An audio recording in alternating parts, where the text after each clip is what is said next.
Bienvenue dans le centre d'apprentissage SAFI. Cette vidéo portera sur un système hyperstatique de poutres et de tirants. Donc tout d'abord, nous allons définir la géométrie de ce modèle.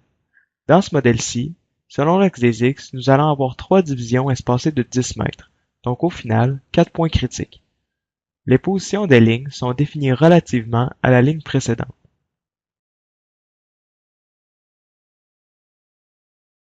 Ensuite, nous allons aller définir le grillage selon l'axe des Y. Selon cet axe, nous allons avoir une division de 6 mètres.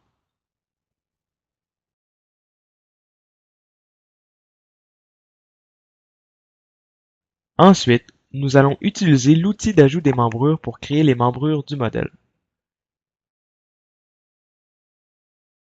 Nous allons maintenant définir les conditions d'appui. Les deux derniers joints à droite auront une retenue en Y uniquement. Le premier joint du modèle sera retenu en X et en Y et le tirant sera encastré.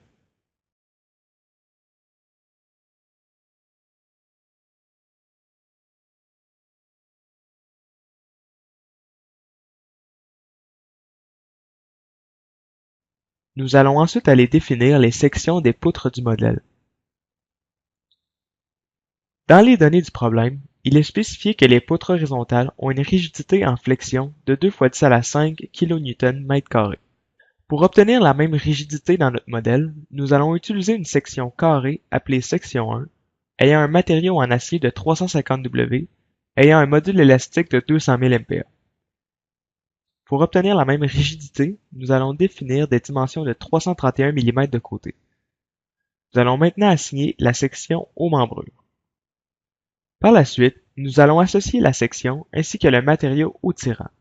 Selon les données du problème, le tirant doit avoir une résistance en traction de 1,6 × 10⁵ kN.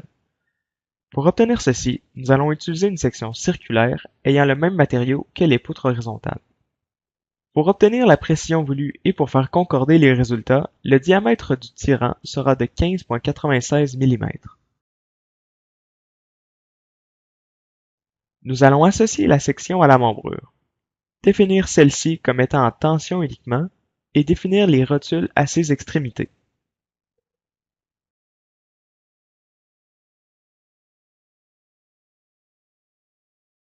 Avant d'appliquer la charge, nous allons créer une charge de base. Dans cet exemple, nous avons besoin uniquement d'une charge statique générale.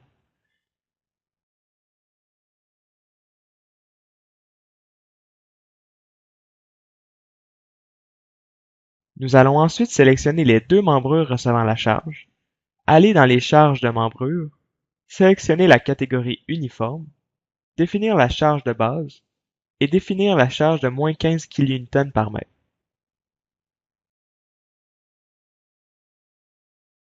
Nous allons ensuite créer une combinaison de charges ayant 1 comme facteur de pondération.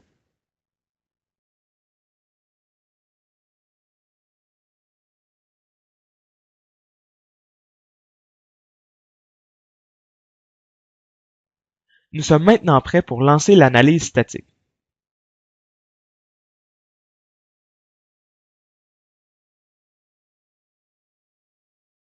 Dans les résultats graphiques, nous pouvons afficher les divers résultats tels que les diagrammes de force et les réactions d'appui.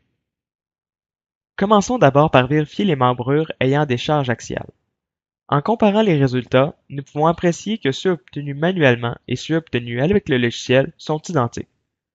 Nous pouvons voir que les membrures sollicitées axialement sont le tirant et la première poutre du modèle. Nous pouvons ensuite vérifier graphiquement les résultats des réactions d'appui.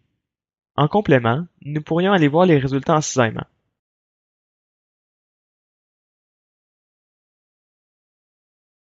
Encore une fois, les résultats concordent avec ceux calculés manuellement.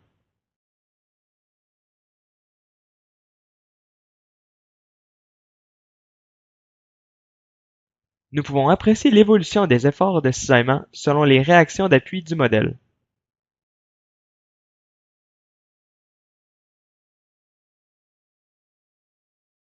Ensuite, nous allons afficher le diagramme des moments graphiquement et selon les diverses sections des membrures. Tout d'abord, nous allons définir les membrures horizontales comme une membrure physique pour obtenir des diagrammes d'efforts continus pour toutes les travées. En allant dans cette option, Nous pouvons visualiser la variation des efforts tout au long de la membrure, permettant d'obtenir plus d'informations qu'avec l'option graphique.